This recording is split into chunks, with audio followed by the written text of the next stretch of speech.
আসলে তো এখানে আসল বর কোনটা? আমার মনে হয় মাঝখানে যে ছেলেটা আসছে সেই আসল বর। বুঝতে পারছি না, নিতে এসেছি বউ, কিন্তু এভাবে হাত বাড়িয়ে শালীরা দাঁড়িয়ে আছে কেন? আগে 20,000 টাকা দেন, তারপর গেট ছাড়বো। ওরে দুষ্টু শালীরা, তোমরা গেট ছাড়লেও আমরা কিন্তু তোমাদের পিছু ছাড়বো না। মানে মানে এত কিছু বুঝতে হবে না, 20,000 টাকার অঙ্ক, সেটার আগে উত্তরটা তো মেলাও, তারপর না আমি তোমাদেরকে টাকাটা দেবো। এত কিছু বুঝতে পারবো না, টাকা দেন, ফিতা কাটেন। আচ্ছা, তোমরা কার কাছে টাকা চাইছো?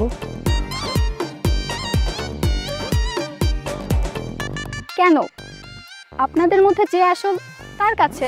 ঠিক আছে যাও, তোমাদেরকে টাকা দিব, তবে হ্যাঁ, তোমাদেরকে চিহ্নিত করতে হবে এখানের মধ্যে আসল বরকে, তবেই তোমরা টাকা পাবে। দুলা ভাই, এই নেন দুলা ভাই, শরবত খান। শরবত তো নিশ্চয়ই খাবো, কিন্তু এই শরবতের মধ্যে যদি কোনো কিছু মেশানো থাকে তাহলে কিন্তু একটা টাকাও কাউকে দেবো না। এই রে, গ্লাসের মধ্যে তো মরিচের গুঁড়া, পুকুরের পানি মিশানো আছে। কি ব্যাপার, মুখ থেকে গ্লাসটা সরিয়ে নিলেন যে, খেতে দিবেন না? এটা থাক, আপনি এটা খান। ঠিক আছে, এই শরবত না হয় আমি খাবো। ও, একটা তো প্রবলেম হয়ে গেছে, গাড়ি থেকে নামার সময় আমার এই জুতাটায় ময়লা লেগে গেছে। আপনি একটা কাজ করেন, এই ময়লাটা পরিষ্কার করার ব্যবস্থা করেন। এত কিছু জানি না, টাকা ছাড়া আমরা আর কিছু করতে পারবো না। টাকা দেন, তারপর দেখা যাবে। এই যে টাকা, এক হাতে টাকা দিচ্ছি, আর এক হাতে কাছে দিতে হবে, তারপরে আমরা ফিতা কেটে ভিতরে ঢুকবো। আরে কি বলিস তুই?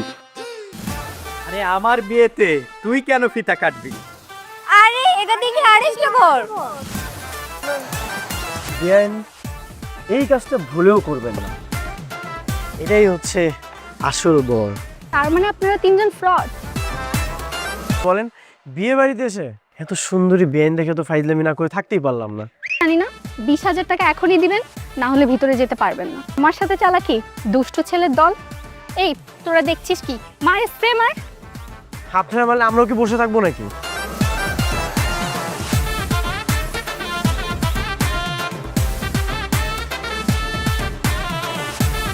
শোনেন বিয়ান, আমরা কিন্তু কেউ দুষ্ট ছেলে না, সবাই মিষ্টি ছেলে। আর এই যে টাকা ছাড়া কিন্তু ভিতরে ঢুকে পড়েছি।